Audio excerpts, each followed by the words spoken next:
All right, so welcome to the 12th lecture.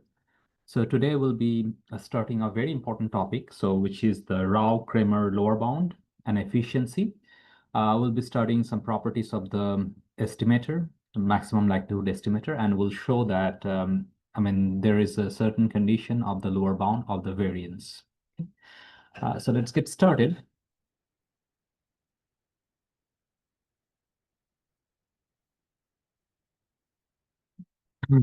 So today we'll be discussing the Rao-Cramér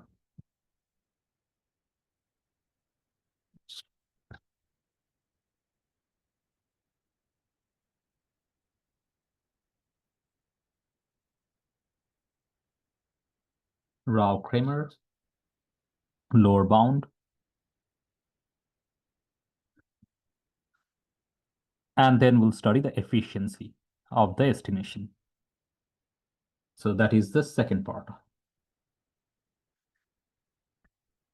And for the Rao-Cramér lower bound, we'll be seeing a lot of very important concepts. All right, so let's start right away.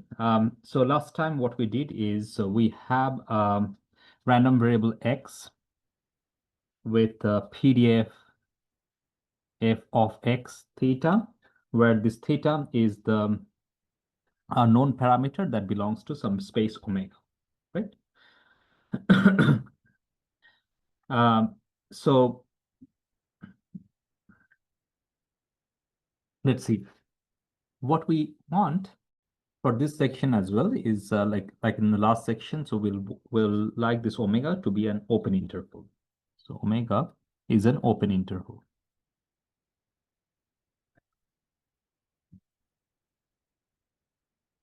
Now, last time I wrote it R0, R1, R2. So last class, we had seen some regularity conditions.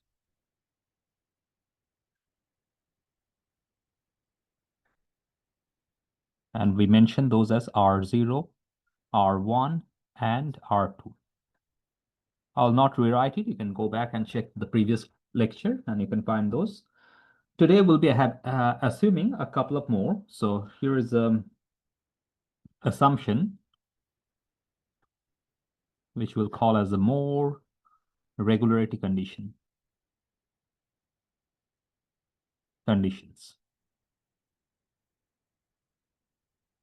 What are those? So I'll write R3 and R4. So R3 would be the PDF given by f of x and where theta is unknown. So this one is twice differentiable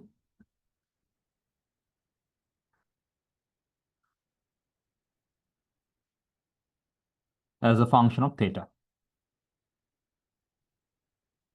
Okay, and later on we'll see most of the examples we'll be dealing with. So this is very easy to check. And the last one is also for the cases of our future example, it will not be hard to check. So what we need to assume here is the integrand or the integral, which is given by integration of f of x theta over dx. So integration over whatever the domain of x we're talking about can be differentiated twice.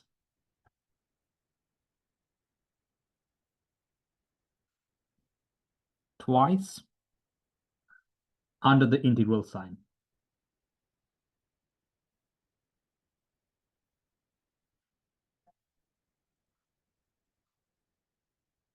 As a function of theta.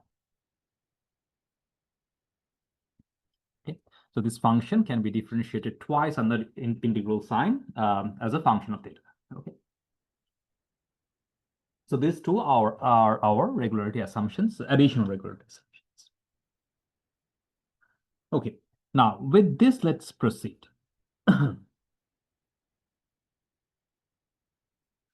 First of all, observe that the quantity, so f of x theta, so this is a PDF, right? So if I integrate this between minus infinity and infinity. So that is 1. Right? So this is obviously true for any PDF. Now let's differentiate this under the integral sign. So let's differentiate this with respect to theta. So what we did is basically, if we differentiate this with respect to theta, taking derivative with respect to theta, we get minus infinity to infinity. And if we differentiate this f with respect to theta, I get this one times dx. And the right hand side is 1, so its derivative is 0. Right? So and also we are interchanging the derivative and the integral here. So look at that. So basically, so this is a function of theta. I'm treating that as a function of theta, and I'm differentiating with respect to theta. Okay. With all the assumptions, this can be done. Now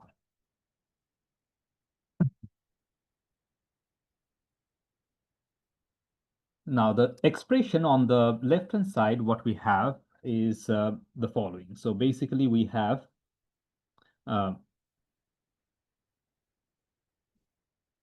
so let me just rewrite what we had at the very end.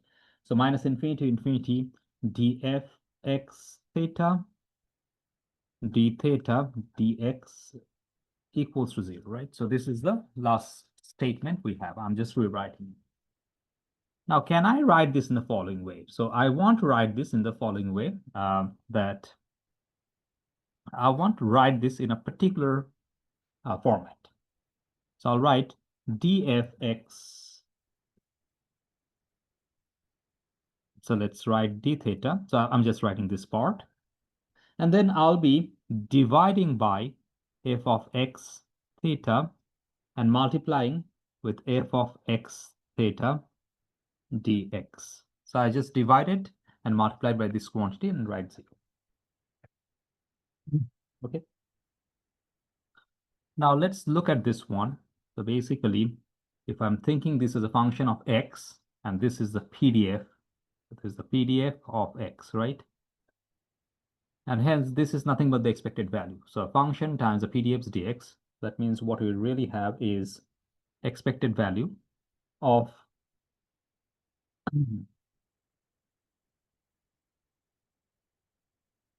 or let's before doing that, I mean what I said is true, but it's the expected value of the whole thing, and I can even write this in a little clearer way. For instance, note that this quantity is nothing but I can write d of log of f of x theta over d theta, right? So this is same as this one. So then we have f of x theta dx equals to 0, right?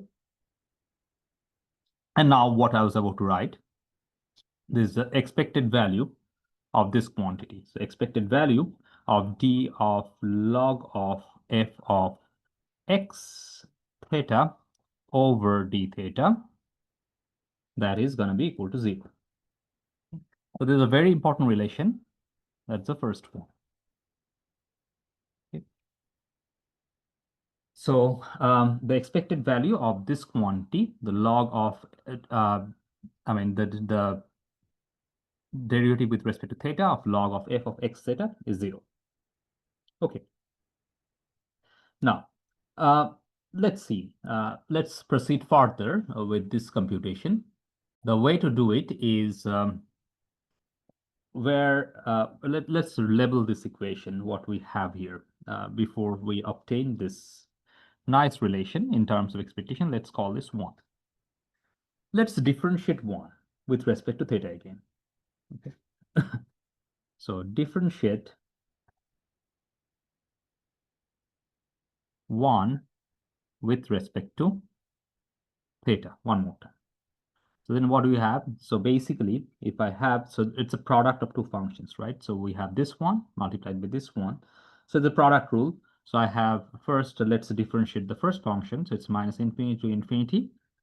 Second derivative of log of f x theta d theta 2 f of x theta dx. That's my first term. And when I differentiate the second term, meaning this one, I get plus minus infinity to infinity. Now, if I differentiate this one, so it's going to be d of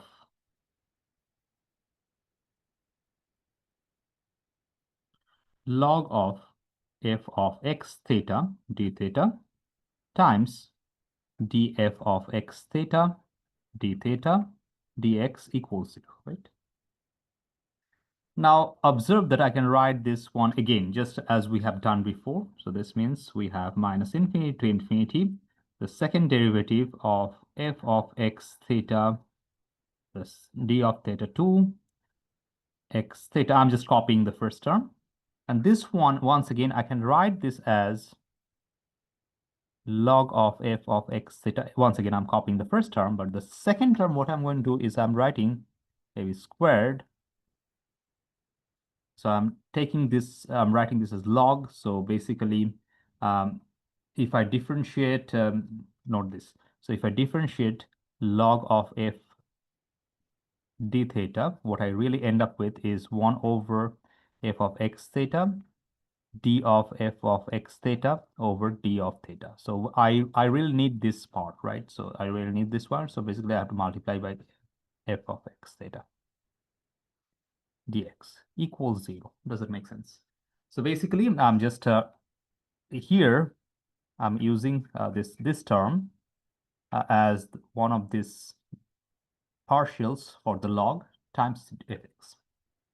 If you have any questions, please send me an email. So I'll be happy to explain this. So that it should be fairly straightforward. Okay. Now, at this point, the second term is like, if you look at the second term here,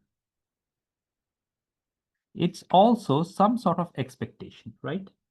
So this quantity has a special name. So it's called the Fisher information. So let me just write it here. Fisher information. It's given by actually the second one. So it's written as I theta, which is given by what I wrote here, minus infinity to infinity d of log of f of x theta over d of theta squared f of x theta dx. Okay. And it's essentially the expected value of this one. So e of d of log of f of x theta over d of theta squared. So this quantity is called the Fisher information, meaning this one. Now, I mean, it will have some other significance. We'll be seeing this later, but at this point, it's just a definition, right? So now let us look at equation number 2. So this is my equation number 2. So let's call this equation number 2, where 1 was here. So this was 1 and this is 2. Now let's see. From equation number 2, I have another way of expressing this I of theta. What? So I of theta plus something is 0. So I of theta is negative of this one, right? And what is negative of this one? So it's basically negative of the expected value of this function. So let's write it down. So by number 2, we have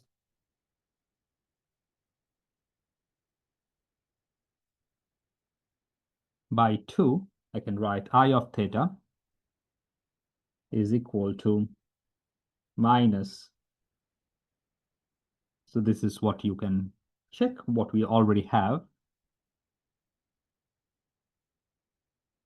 F of x theta d of x, which is nothing but negative expected value of this whole thing. So it's a second derivative of log of f x theta d of theta 2. So this is my I theta. Another expressions for I theta. So you got the first one. Its definition is right here, what I wrote here. That's the definition of the Fisher transformation. And also there is an alternative version, which is, that is something we have derived here. So this is how we can compute the Fisher information. Now, one more thing which is also very important. Let's see another way to understand this. So third way to understand I theta. Okay. Two ways I have boxed already. So here's the third way. So suppose I compute the variance of this quantity. So it's a random variable theta over d theta. So now you know that this is going to be E of, by definition, log of f of x theta. I think I'm mixing the notation a little bit. So whenever I'm writing expectation, yeah, this is correct. But whenever I'm writing the expectation, it got to be the random variable. So here it got to be the random variable x. So here's a little x, but when I'm taking the expectation, it's for the random variable big X, right? I wrote it correct here. Okay. And also this is true right here. When I write the expectation, so this is for the random variable x. So this is a big X. Okay. Now let's write this down. So log of d theta squared minus E of d of log of f of x theta over d theta, this whole thing squared, right? What is the first one? Well, the first one, it is, according to our definition, it's I theta. And what's the second one? The second one, look at this, it's 0. Okay. So it's basically I theta minus 0 squared. So it's I theta. So this is my third way of understanding the Fisher information, which is the variance of log of f of x theta over d theta. That's the last way at this point for the Fisher information. Okay. Let's do some example on of how to compute this, and then we'll see why it's so important. So let's start with an example. So here is an example.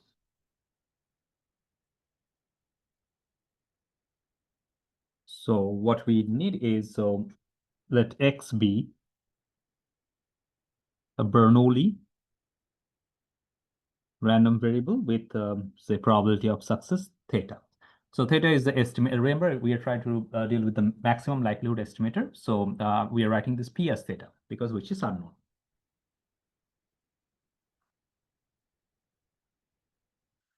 So what is log of, by the way, so then do you recall what this probability density function here is? So we have done it before. So it's given by theta to the x 1 minus theta to the 1 minus x, right? So here the values of x can be 0 and 1. So the table is if the x value is 0 and x value is 1. So if the x value is 0 with probability 1 minus theta, x value 1 with probability theta.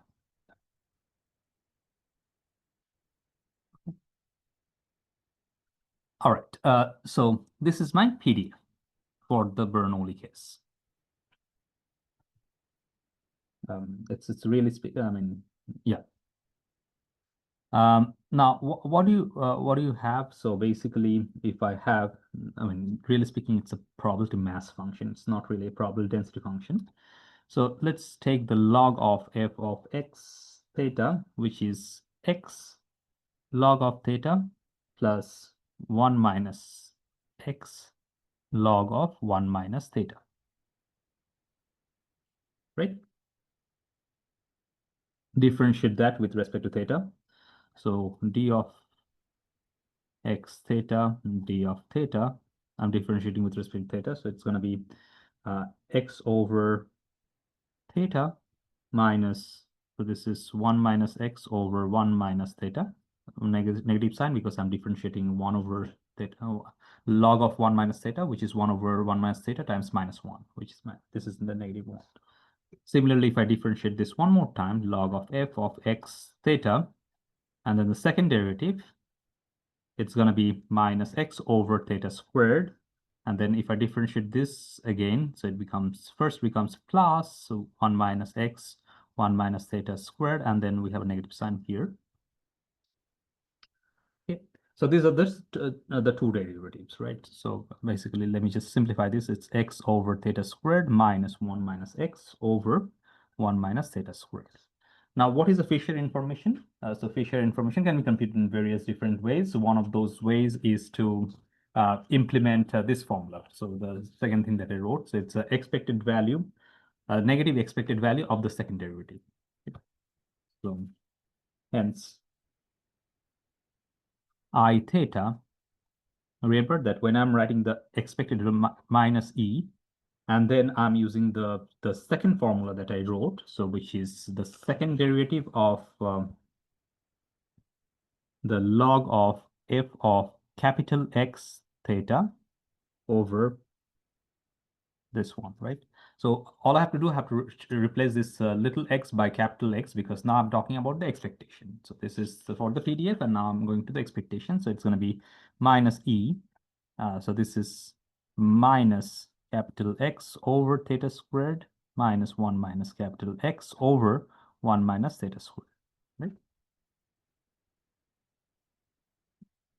Now we have seen this, so we have seen this before. So it's basically 1 over theta squared e of capital X and plus 1 over 1 minus theta squared.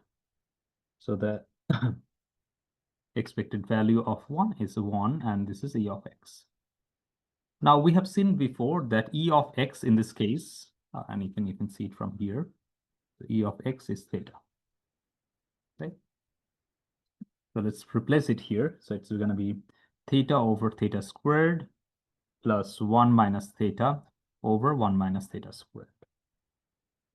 This and this cancel. So it's basically 1 over theta plus 1 over 1 minus theta. So which is 1 over theta times 1 minus theta. So I theta in this case is 1 over theta 1 minus theta. That's answer. So this is the Fisher information in this case is given by 1 over theta minus 1 over theta times theta minus 1. So this is the Fisher information for Bernoulli.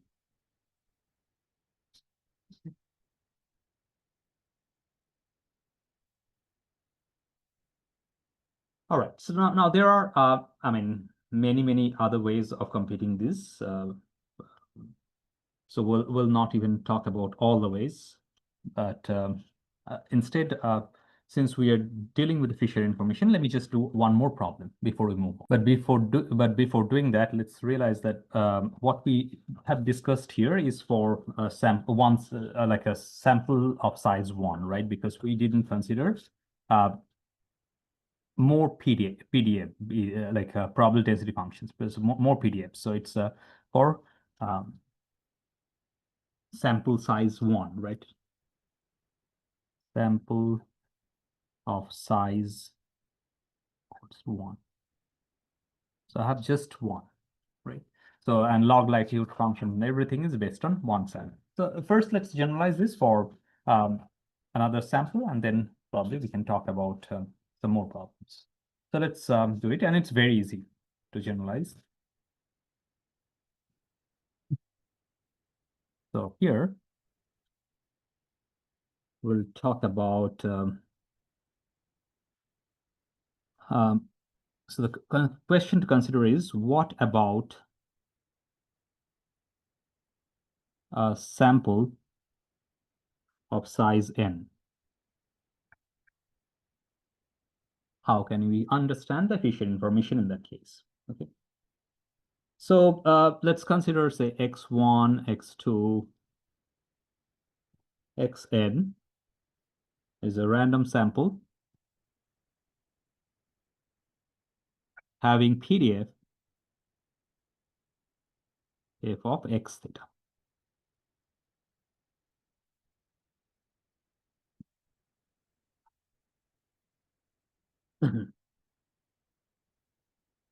Okay, so now let's consider the likelihood function. So if I have the likelihood function, so it's basically L theta is the likelihood function.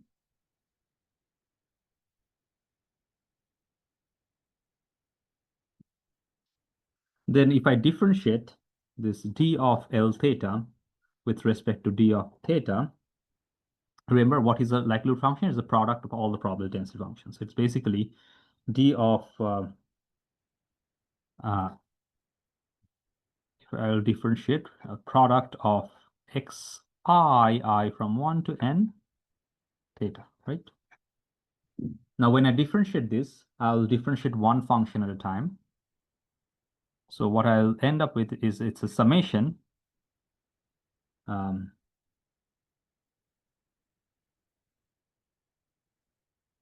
So for one of the, so when I'm differentiating one function, all the other functions are kept to be constant. So it's going to be I. So this is correct, but let me just, I mean, it will be a little messy. So let me just, yeah, I mean, what I just said is correct. So let's compute a little more simpler. Hence, for the log likelihood function for L theta, which is the log of L theta, we can write the same equation. D of little L theta over D theta is actually equal to, so now it's a lot easier.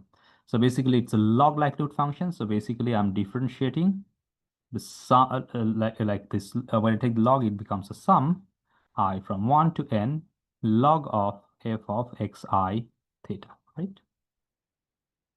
And then this is going to be every time. So it's a sum of n terms. So for every term, I'm differentiating. So it's I from 1 to n d of log of f of xi theta over d theta. So that's a sum, that's a derivative of the log likelihood function. Okay. Now, these quantities,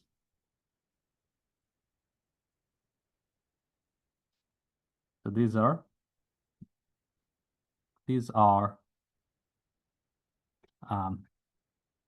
obtained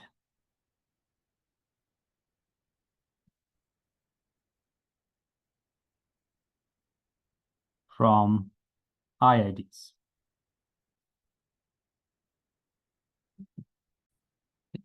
So what I mean is, suppose you consider here I consider a very particular realization, but in general, so in general,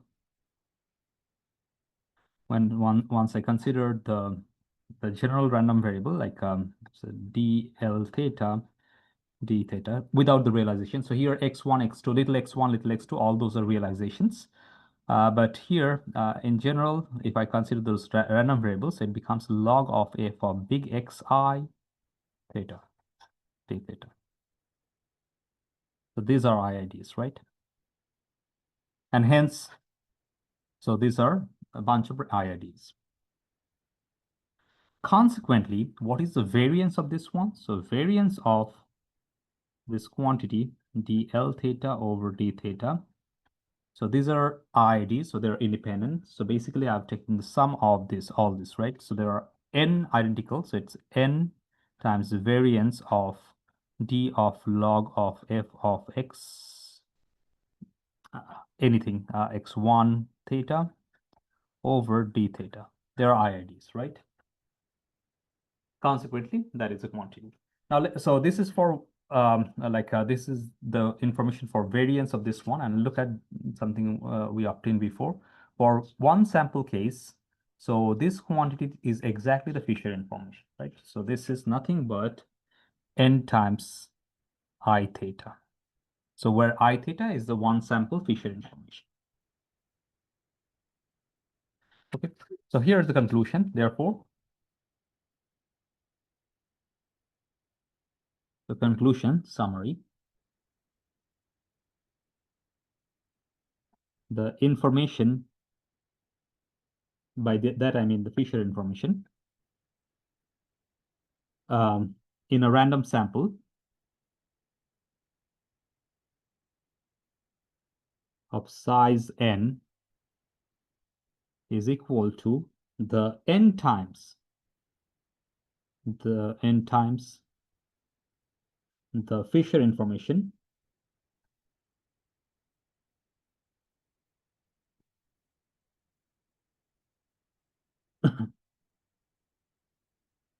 in a sample of size 1.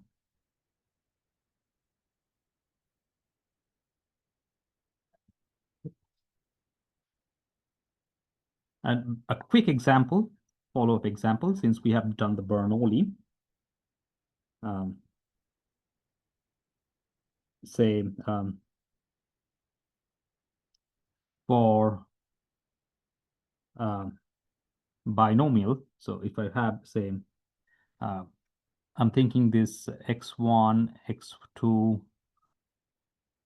xn as the IID with the Bernoulli theta distribution, which we have done earlier.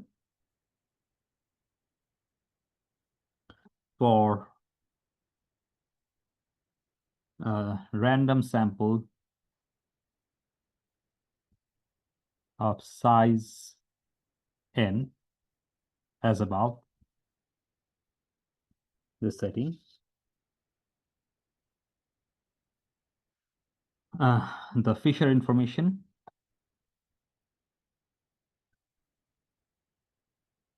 is equal to n times what we are obtained earlier, theta 1 minus theta.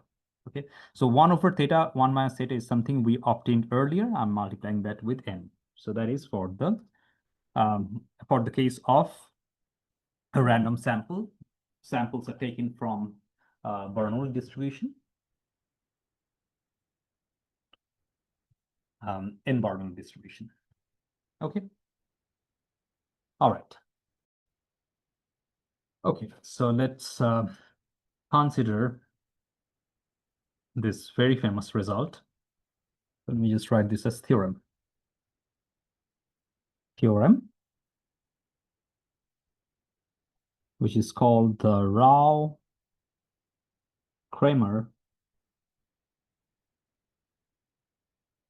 lower bound.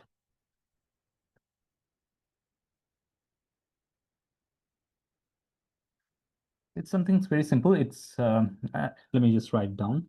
So let x1, x2, xn be IID with common PDF f of x theta, for theta is in omega. Now assume that the regularity condition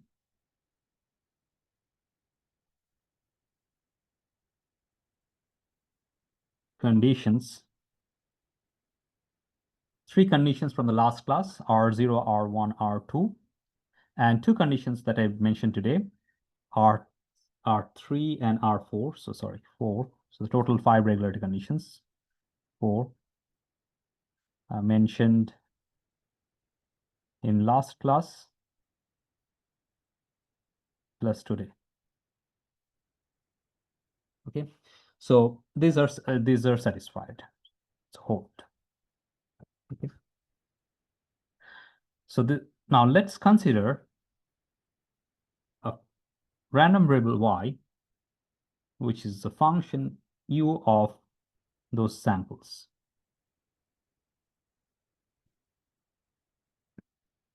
So that means be a statistic with mean E of y equals,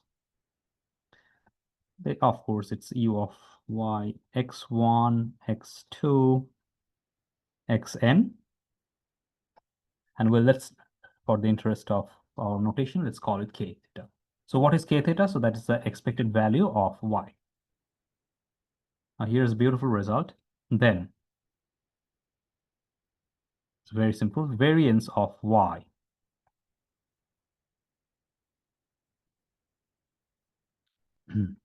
is bigger than equal to k prime theta squared over ni theta. That's it. And this is called the Rao-Cramér lower bound. Okay. So for every statistic, we must have this lower bound, and which is dependent on some values of theta. Okay. It's not really hard to prove it, but we'll skip the proof because it may take little time. Instead, we'll study some examples.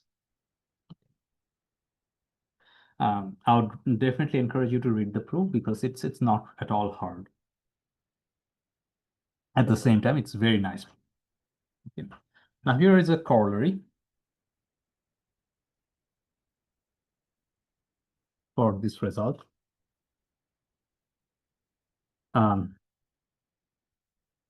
If, and I'm always assuming under the assumptions of this previous theorem, if under the assumptions, that means I'm assuming that R0 through R4 hold, assumptions of the previous theorem.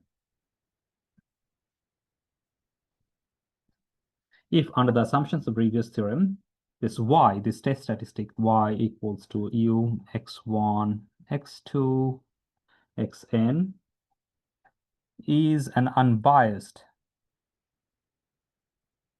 estimator of theta.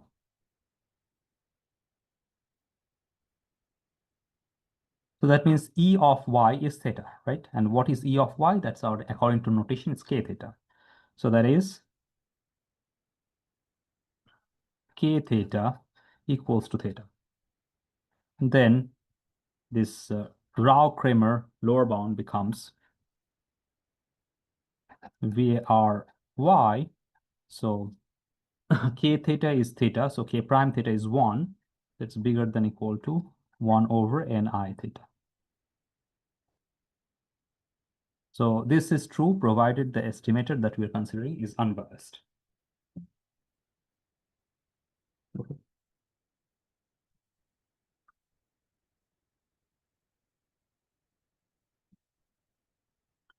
All right. Let's see. Let's quickly see if this bound is reachable, in the sense that, so we are saying that variance of y is bigger than equal to 1 over ni theta. So when can we say, or do we know any example when this variance of y is equal to this one? And later on we'll see there are a lot of cases when it's true, and we'll have a special name for that. But let's start with an example. Okay? So when this variance of y is equal to that. So here is a quick example. So suppose we have, say, x1, x2, xn.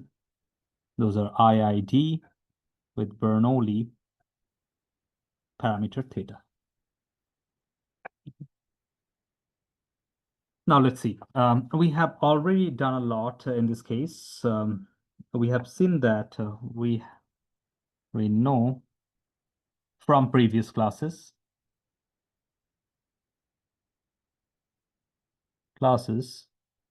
that say the MLE, the maximum likelihood estimator of theta, in this case, is x bar.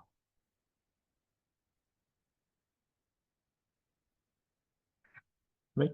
So from the sample, we can compute this X bar, and that X bar, the sample mean, would be a maximum likelihood estimator of theta. Okay, so let's compute, say, the variance of X bar. Okay, so it's basically a sample. I mean, if you want me to write this way, so it's x1 plus x2 plus xn over n, right? So it's basically 1 over n squared, and so it's basically variance of x1 plus variance of x2, all are IIDs, plus variance of xn. And each of this is theta 1 minus theta. Theta 1 minus theta. All the variances are theta times 1 minus theta. So what we obtained is, this is 1 over n squared times n times theta 1 minus theta, which is really 1 over n theta 1 minus theta. So that is the variance of X bar. At the same time, what is the I theta in this case? So in this case, also I theta, as we have seen it today, is given by 1 over theta 1 minus theta. So 1 over ni theta, and by the way, this X bar is an unbiased estimator for, so X bar is an unbiased estimator for theta, that we also know. So 1 over ni theta is really, let's see, theta 1 minus theta over n. Now let's compare this with this. So this is an unbiased estimator, and therefore we have, so variance of X bar is equal to really 1 over ni theta, right? If you compare this and this.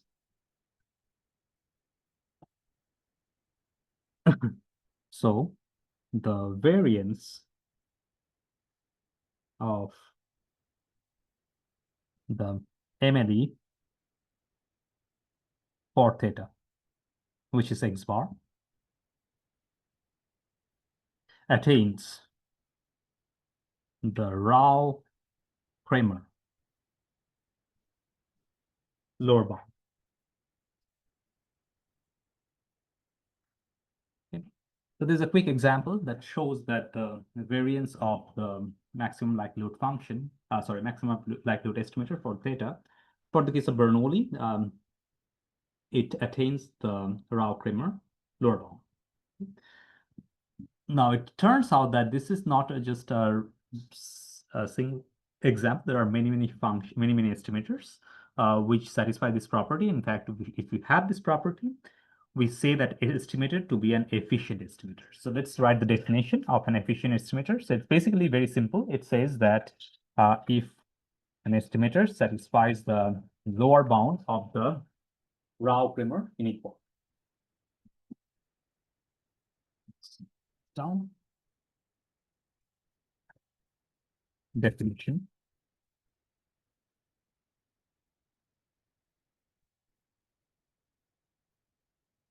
It's about the efficient estimator.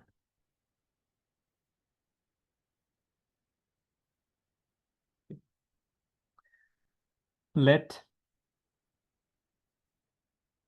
Y be an unbiased estimator of parameter theta in case of the point estimation.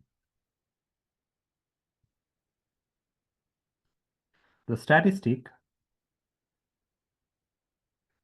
Y is called an efficient estimator.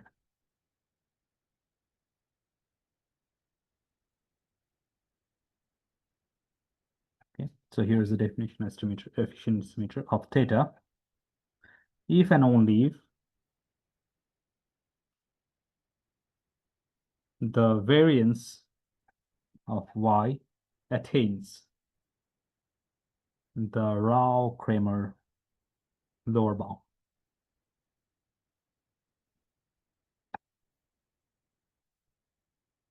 That is 1 over n times I theta.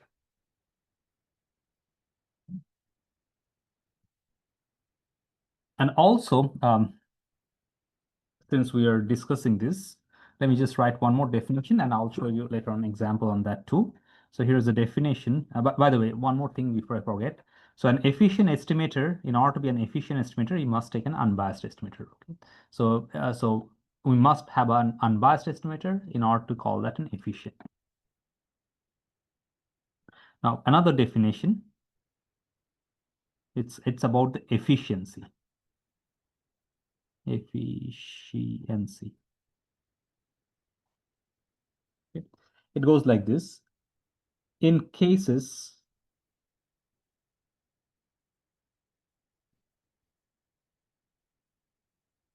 in which we can differentiate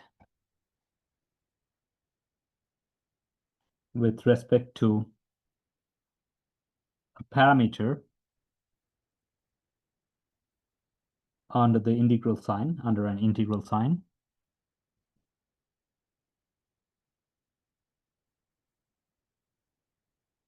or summation symbol,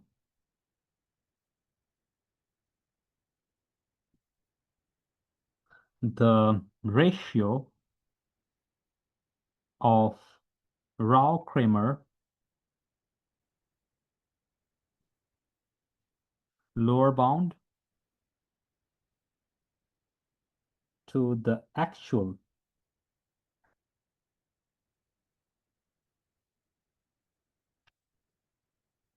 variance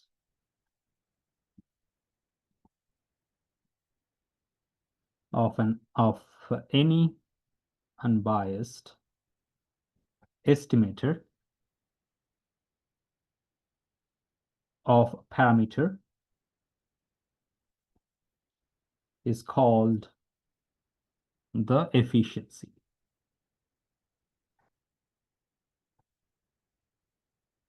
of that estimator. Okay.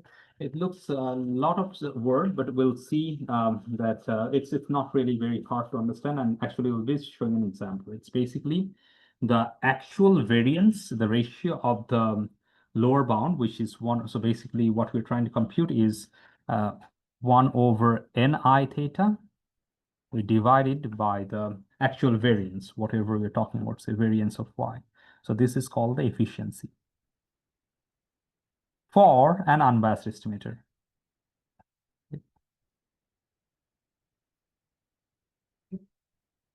So this is the Rao-Cramér lower bound, and this is the actual variance. Okay, we'll deal with this very soon, but let's now see some examples. So we are now ready to have some concrete example, and we try to understand how it works. Let's start with this one.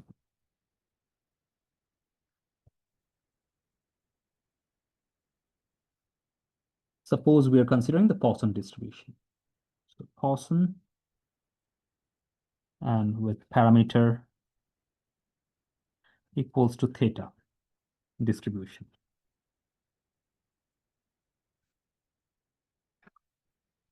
Okay, so in this case, suppose we have let x1, x2, xn denote a random sample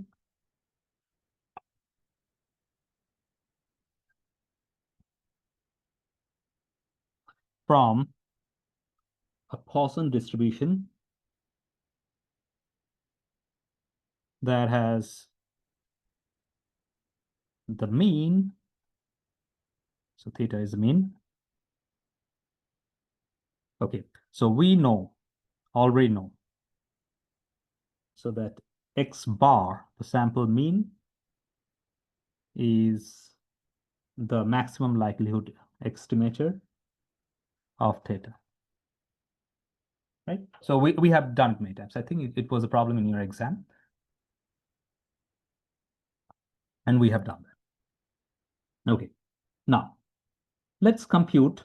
So what I'm going to do is I'm going to compute the Rao-Cramér lower bound. So what do we need? So in order to compute the Rao-Cramér lower bound, I have to compute this quantity, right? So let's start by computing the I theta. So let's observe that log of f of x theta over d theta is equals to what? So for the Poisson distribution, so this is d of d theta, e to the minus theta, theta to the x over x factorial, right? And it's the logarithm of that. So logarithm of this whole thing. So this is the partial. Let's take the log. So it's minus theta plus x log of theta minus log of x factorial. And now if I differentiate with respect to theta, it becomes 1 minus 1 here plus x over theta, and then last term is 0. So it's essentially x minus theta over theta. So that's the first derivative. Okay. Now, in order to compute the feature information, I'll be using, since I already computed the first derivative, so now things should be more or less straightforward. Look at this formula. So feature information is the square of this one, right? So let's square and compute the, so I theta is E of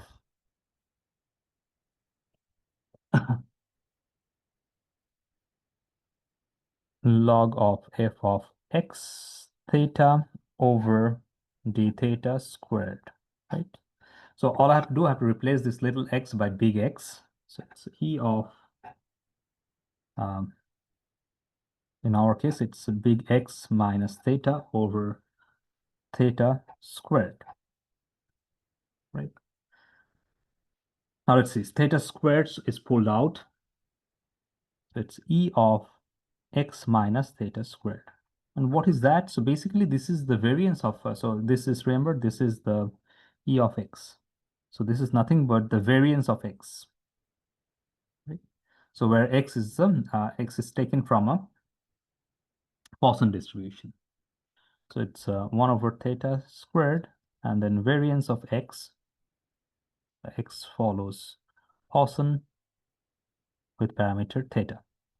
So its mean is theta, and variance is also theta. So it's going to be 1 over theta squared times theta. So it's 1 over theta, right? So I theta is this one. So this, everything we have done to compute I theta. We found I theta, and finally we found that we computed I theta. Okay, now, so what do you have? So what is the Rao-Cramér lower bound? So the Rao-Cramér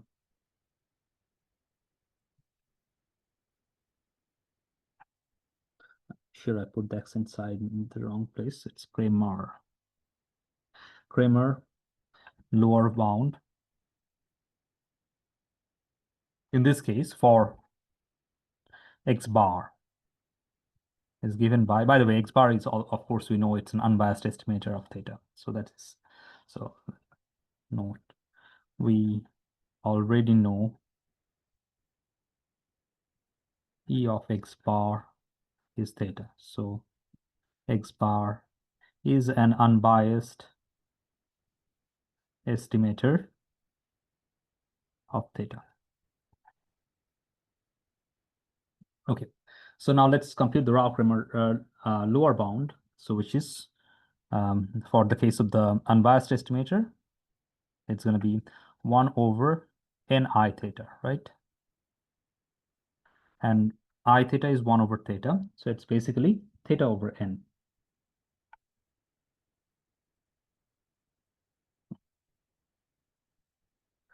But what is the variance of x bar? But the variance of x bar is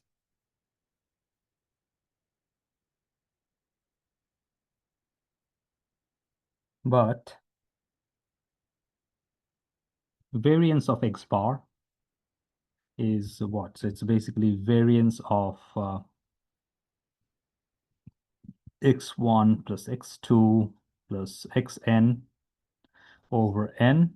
So it's 1 over n squared and then sum of n of variance of say x1, which is theta, right? So 1 over n squared times n theta, which is theta over n. And hence, the variance of x bar is really 1 over ni theta. So that means it also attains the Rao-Cramér lower bound. So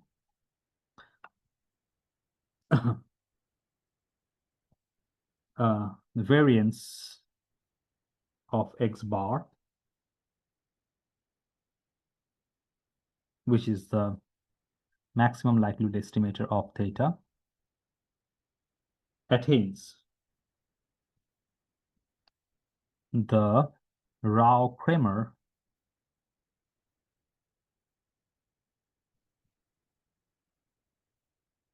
lower bound. Hence, so this x bar is an efficient estimator. We already have seen that this is unbiased, so it's an efficient estimator because it attains because of this statement. Hence, x bar is an efficient estimator of theta. Done.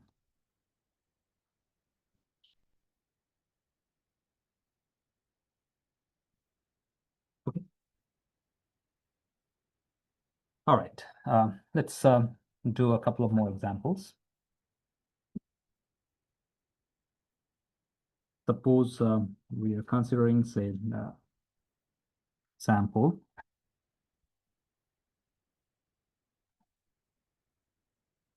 And this is from exercise 6.2.1. It goes like this.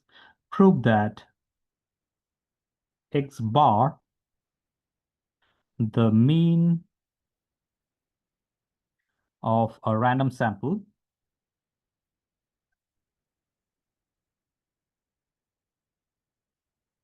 of size n,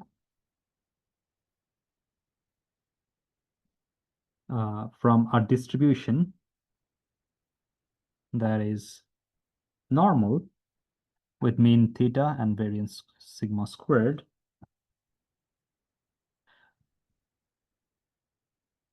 is for every known. So I'm assuming that sigma squared is known. So known sigma squared, an efficient estimator of theta. So I'm basically trying to prove that if you're trying to estimate the mean of a normal distribution with x bar, that's an efficient estimator. Now that the mean is an unbiased estimator, that's already well known. So we'll not even try to prove anything regarding that. So here's the solution.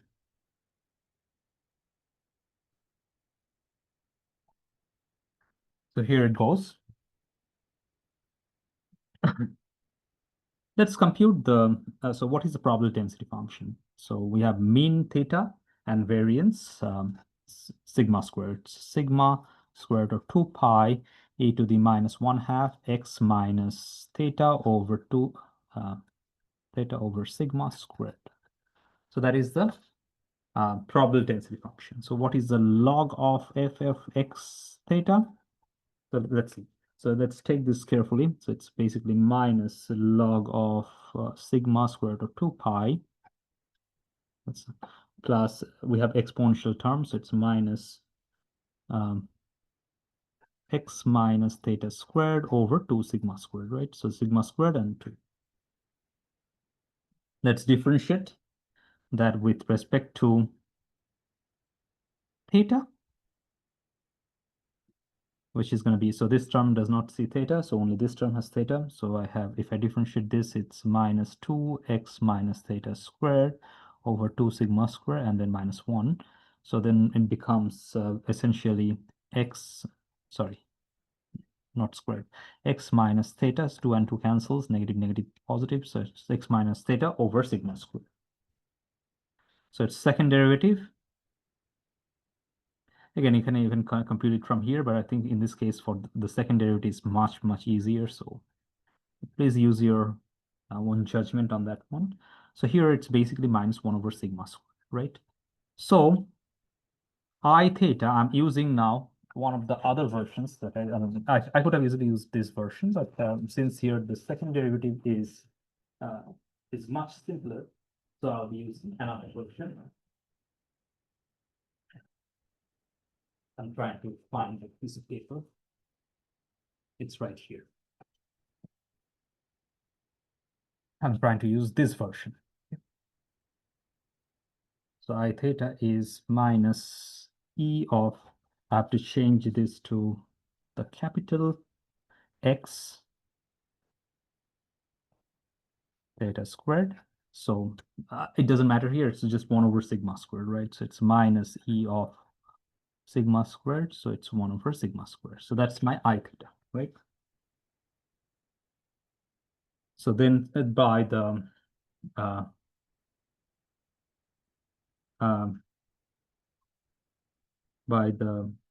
Rao-Cramér inequality.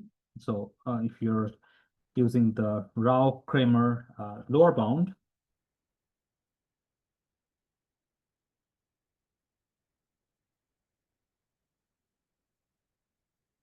so what is the lower bound? The Rao-Cramér lower bound is equal to 1 over n I theta, right? Because, well, of course, note x bar is unbiased estimator for theta. We already know this. So this is 1 over I theta. So it's basically sigma squared over n, right? Because I theta is 1 over sigma squared. But what is variance of x bar? We have done it many, many times. So variance of x bar is really, for this case, is sigma squared over n. So hence, variance of x bar is equal to 1 over n I theta, which means that it attains the lower bound of Rao-Cramér lower bound. So that means x bar is an efficient estimator for theta. Done. Okay. So now we have understood how to compute some of those efficient estimators. Let's do one more, and the next problem actually has some relation to one of the previous problems. I'll mention it when I need it. Let's write it here.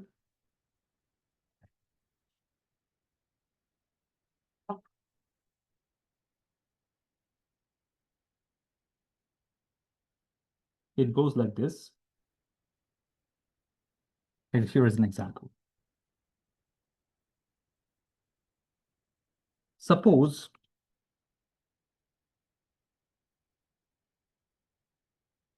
that x1, x2, xn is a random sample on X that has a gamma distribution, gamma alpha equals to 4, that is known, and beta equals to theta, that is unknown distribution for some positive theta. Okay. Now, let's see. Let's find the maximum likelihood estimator. First one, part one. Find the maximum likelihood estimator of theta. So let's solve one by one. Solution for the A. Okay. Recall that in this case, I mean, if in general, so if X satisfies a gamma distribution, alpha beta, its probable density function is given by 1 over gamma alpha, beta to the alpha, x to the alpha minus 1, e to the minus x over beta, less than beta. So this is 0 less than x less than infinity, and 0 otherwise.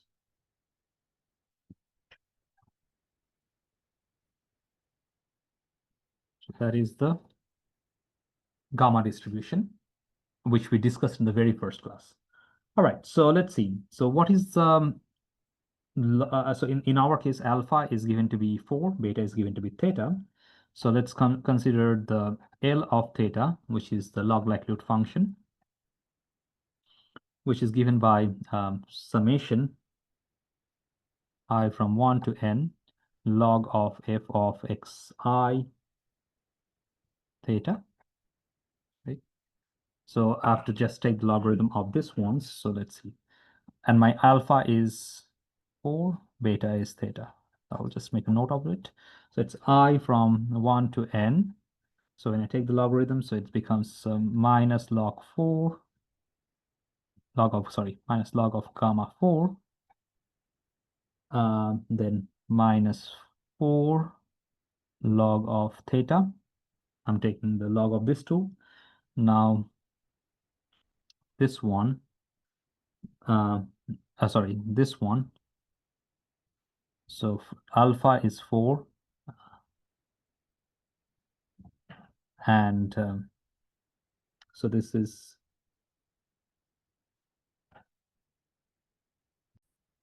alpha is 4, beta is theta, so alpha is it's x cubed, right? So it's plus 3 log xi,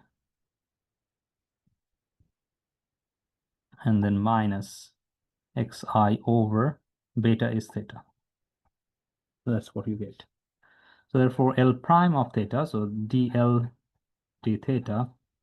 So the first 3 terms are independent of theta, so it does not so not first 3. So this and this are independent of theta. So it's going to be I from 1 to n. So this is minus 4 over theta from here. And this one is plus xi over theta squared. Okay. Now, since I know that x bar, which is 1 over n, I from 1 to n xi. And therefore, what is the summation of xi when I put it here? So if I just spell it out, it becomes minus 4n over theta, the first term, and then it's summation xi, which is n times x bar. N times x bar comes at the second term over theta squared, right? So if I just simplify this, it is basically, it is what it is. So it's theta squared. Let's see, n is pulled out. What else? So I have minus 4 theta plus x bar. That's it. So that's my dl theta. And what is my second derivative with respect to theta?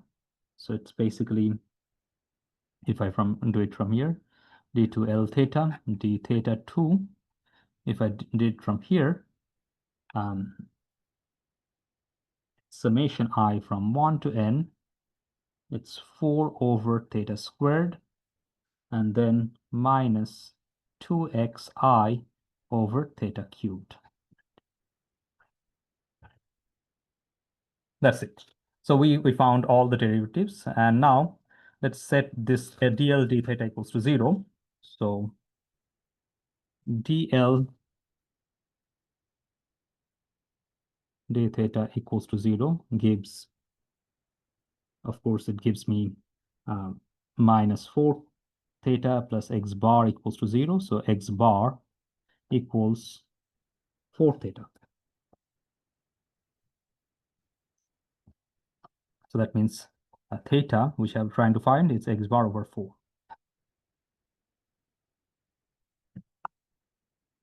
And at the point theta equals to x bar over 4, check that. It's very easy to check.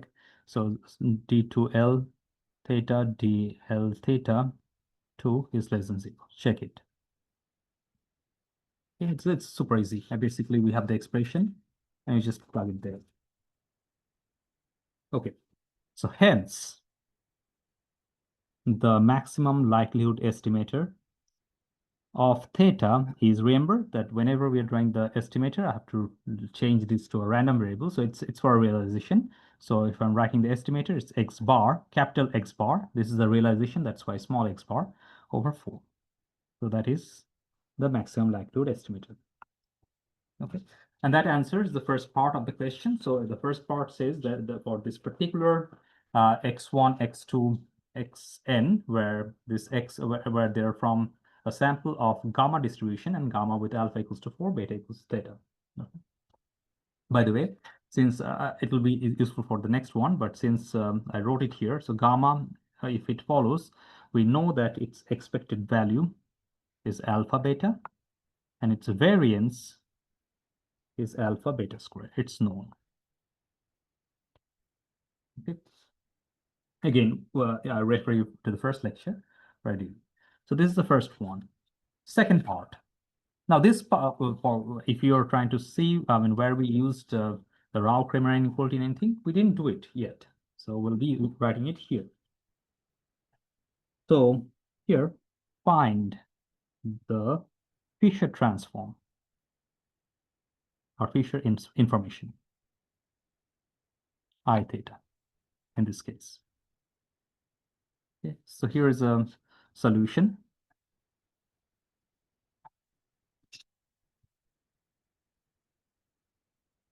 So let's see, we already computed the derivative, right? So it's right here.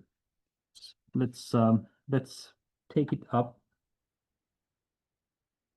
So we have d of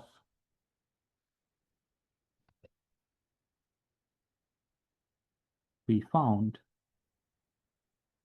d of log of f of x theta over d theta. So what is that? So basically, here we have so when you computed the log likely function, that's for n. So I'm just considering one of these terms, right? So if I differentiate one of these terms. So this is essentially, it's one of these terms. It can be just, I'm just replacing this by x. So it's minus 4 over theta plus x over theta squared. So minus 4 over theta plus x over theta squared. If you don't like this way, you can just write the fx. It's like fx is right here. So this is your fx with alpha equals to 4, beta equals to theta. So just write it and compute the log and differentiate. Okay. For n equals to 1 of the previous case. That's where we use the Fisher information, right? Okay, and therefore also we found that the second derivative of x theta over d theta 2. So once again, if it's just one variable, it's basically 4 over theta squared minus 2x over theta squared, right? That's 4 over theta squared minus 2x over theta cubed. Whichever you want, and hence my I theta, suppose I use this version minus the second derivative version, so which says log of f x, big X, theta over d of theta squared. Okay, so I have to replace little x by big X, so it's 4 over theta squared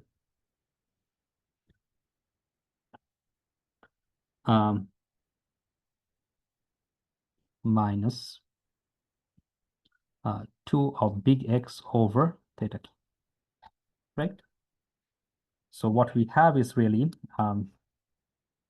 the first term is minus 4 over theta squared, and the second term is plus 2 of Ex over theta cube. Now, what is Ex? I wrote it before. So E of X is alpha times beta, right? In our case, alpha is 4, beta is theta. So it's becoming, so which is 4 times theta. So let's write it down. So I of theta. So I of theta is minus 4 of over theta squared. This is 4 times 2, it's plus 8 theta over theta cube. So it's basically 8 over theta squared minus 4 over theta squared. So it's 4 over theta squared. So that is I theta. Okay. So I theta, that's the second part of the problem, 4 over theta squared and down. We are trying to compute the efficient information, and we are. Third part of the problem, C. And this goes like this. Show that the maximum likelihood estimator of theta obtained in part 1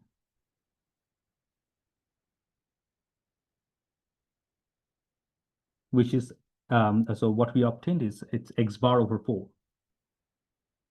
is an efficient estimator of theta. Okay. So let's do this. In order to be an efficient estimator, remember that it has to be an unbiased estimator to start with, right? So theta hat, which is X bar over 4. So this is the MLE for theta. And what is E of theta bar? So it's E of X bar over 4. Now E of X bar is really, so it's a sample mean is always an unbiased estimator of the population mean. So it's really alpha beta over 4, and alpha is 4, beta is theta. So it's 4 times theta over 4. So it's 4 theta. So theta hat is an unbiased estimator of theta.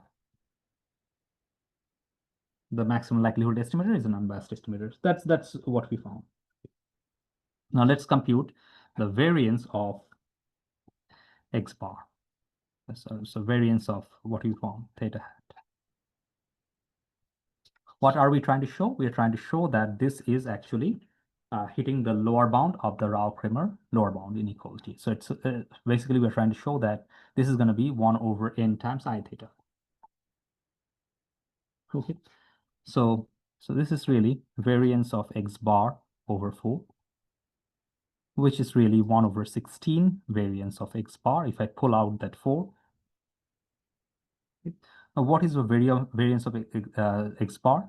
So it's a variance of the sample mean, which is 1 over n times the population mean, population variance, right? That's the relation between sample variance and population variance, which is alpha beta squared. I wrote it right here.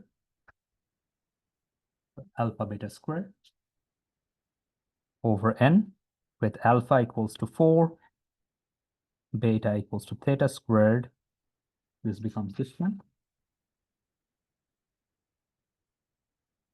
So this is essentially theta squared over 4n, right?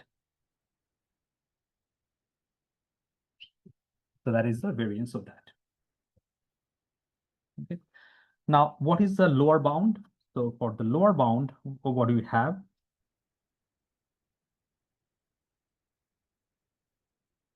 But 1 over ni theta equals to, So this is by part B. So we have found the I theta in part B, and we found that I theta is 4 over theta squared, right? It's 4 over theta squared.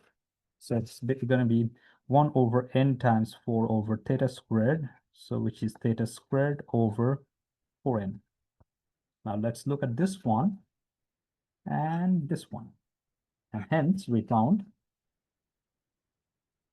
hence variance of theta hat is 1 over ni theta, and therefore theta hat is an efficient estimator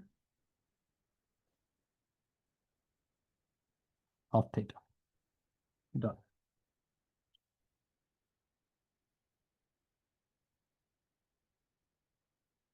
Okay. All right, so these are the ways to compute, I mean, if you want to check if something is an efficient estimator. So this is a very nice, powerful way of doing it. Let's do one last problem on this one, which would show the concept of efficiency that I mentioned before. So here is another example. And this is the problem number 16. So it's exercise 6.2.16. It goes like this.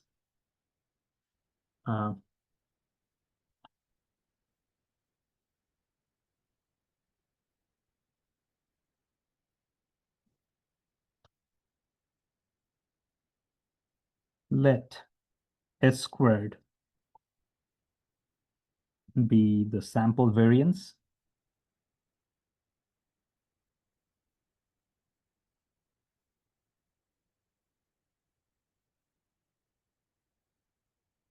of a random sample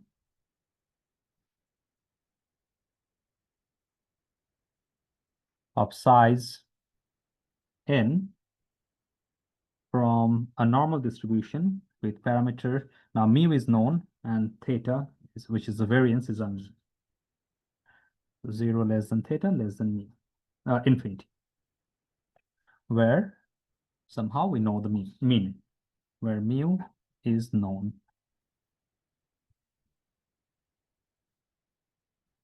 Okay.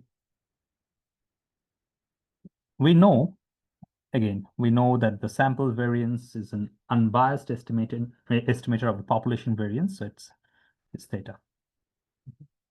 First one, part A. What is the efficiency of S squared? Now, I am referring you back to for the definition of efficiency. So I already wrote it. There's the definition of efficiency. Let me see if I can find it from my previous notes. Here is the definition of efficiency. So we defined efficiency, and by efficiency we mean this quantity. So what we're trying to find here, so for efficiency for S squared, so my y is S squared, right? So I have to compute 1 over n I theta over variance of S squared. So let's do it. So first, let's compute the Fisher information. So solution. We first to compute Fisher information I theta. Okay. So what do you do? So we compute the log of f of x theta, and again f of x theta we have written earlier. So it's basically so f of x theta is 1 over square root of theta, square root of 2 pi e to the minus 1/2 x minus mu over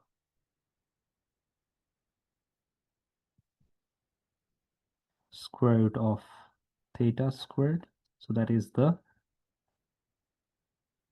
probability density function for the mean mu and variance variance theta, right?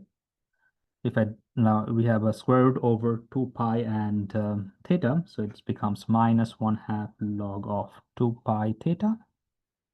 And then for this term, we have minus x minus mu squared over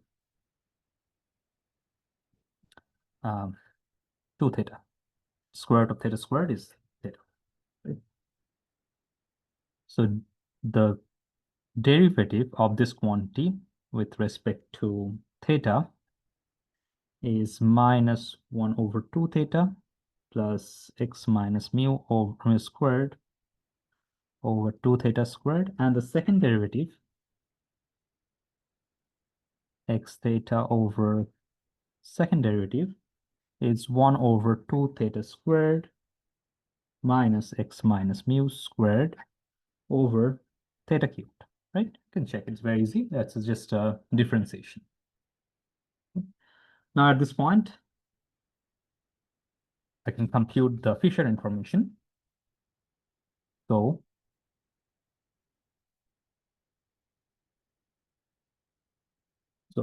I theta, which is minus e of the second derivative of f of big X theta, theta squared, which is given by minus e of, we have just computed it, so 1 over 2 theta squared minus x minus mu squared over theta cubed. So it's nothing but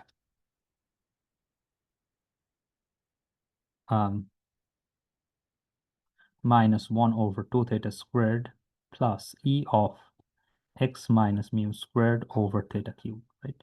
And what is that? That's a variance of x. So it's 1 over 2 theta squared plus variance of x over theta cubed. What is variance of x? That's theta, right? Variance of x is again given to it. I mean, we know that it's theta because it's a normal distribution with mean mu and variance theta. That's where that was the starting point. So it's theta over theta cubed. So it's 1 over theta squared. So it's 1 over theta squared minus 1 over 2 theta squared, which is 1 over 2 theta squared. So that's a Fisher information. Now, let's consider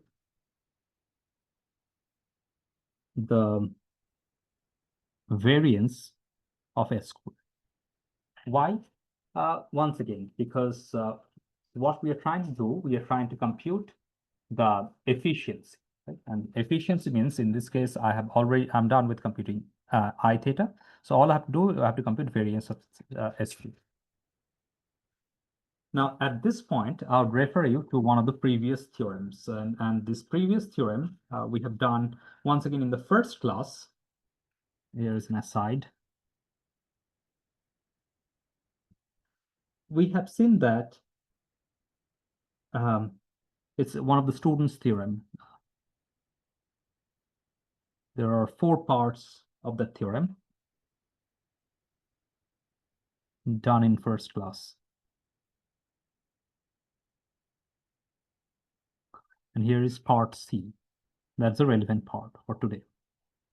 It goes like this. So n minus 1 s squared over sigma squared.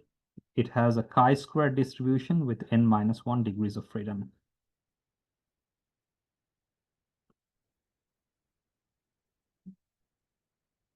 Okay.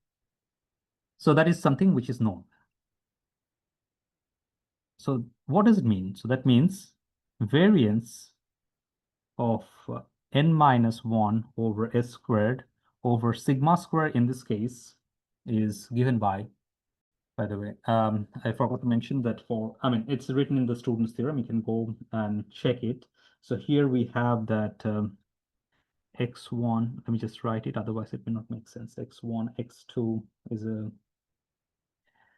xn, it's a IID from normal distribution with mean mu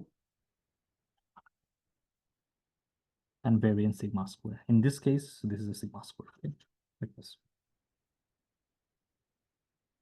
So in our case, this sigma squared is theta. So that means it follows the chi-squared distribution. And what is the variance of chi-squared? So, well, of course, it's 2 of n minus 1. So remember that for chi-square, the mean is um, n minus 1, and variance is 2 times n minus 1. So let me just write also here as an aside. For chi-squared r, E of chi-squared r is r, and variance of chi-squared r is 2r.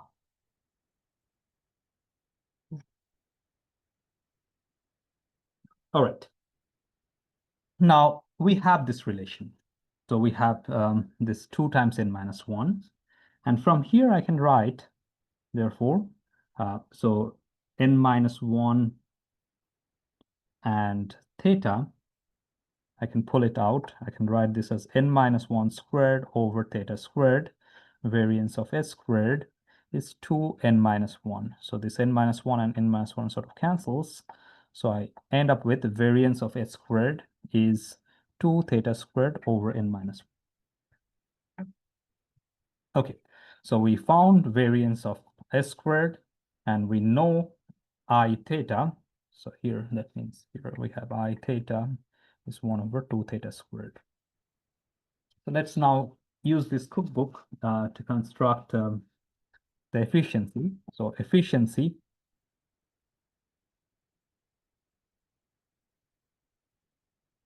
is 1 over ni theta over variance of s squared, which is equal to, so 1 over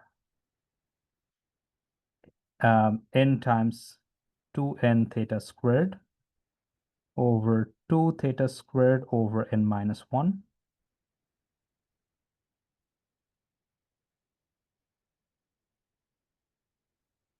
Okay. So, sorry, so this I theta is actually 1 over 2 theta squared. So it becomes this 2 theta squared goes in the numerator. So it's 2 theta squared over n. And therefore 2 theta squared and 2 theta squared gets canceled. So this n minus 1 goes to the top. So it becomes n minus 1 over n. That is the efficiency of this estimator. Okay. So efficiency of s squared is given by this one. So efficiency of this s squared is given by n minus 1 over n. By the way, for this case, so we already know that it's actually being given in the problem that we don't have to check anything for the unbiasedness. So s squared is unbiased estimator for theta. So we don't have to do that part. I mean, if you are not given with that for computing efficiency, we have to first check if it's an unbiased estimator, because look at the definition for efficiency. It's for any unbiased estimator. Okay, so okay, we found this number, and let's do the last part, and then we'll be done. Here is the second part of the problem.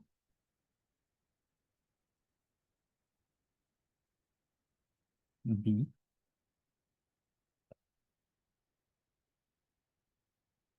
It is asking that under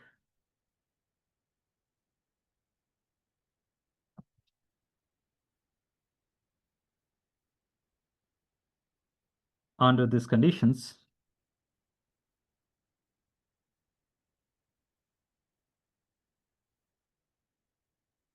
what is the maximum likelihood estimator theta hat of theta?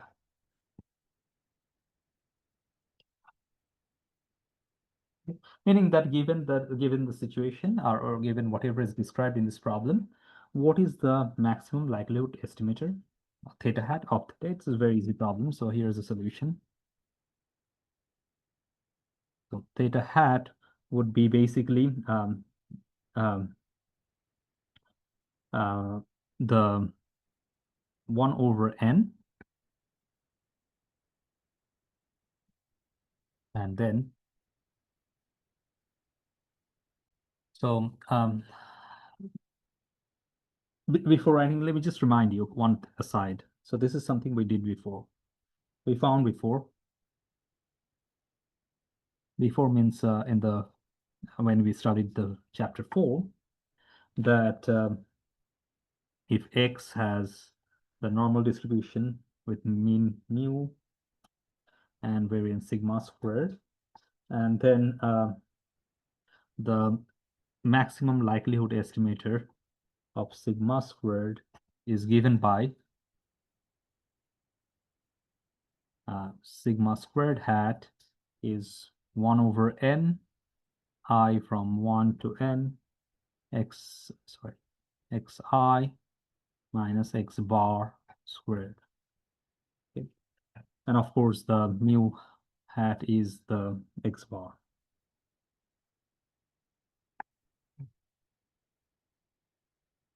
So the maximum likelihood estimator for sigma squared is this also. The maximum likelihood estimator for mu is this one. So I'm referring to that. So it's basically, in our case, it's basically xi, so summation I from 1 to n, xi minus, so x bar, so this x bar in our case is known, it's to be mu square, right? So that's pretty much it. So this is the maximum likelihood estimate. So I mean, we don't need to do much. So we have we can see this xi's, and we know this mu, and we have n. So basically, we replace this x bar by mu, and we are done. So this is the way we can understand the Rao-Cramér lower bound. I'll not discuss the asymptotics of that because this is, I believe, this is sufficient for finding the for going into the next section, which is the tests. So with this, let's stop today's discussion. So next time, what we are going to do is, so we'll be studying some maximum likelihood test, and we'll be discuss some objectives based on that. So we'll be constructing a confidence interval, and we'll go with that. Okay. So thank you.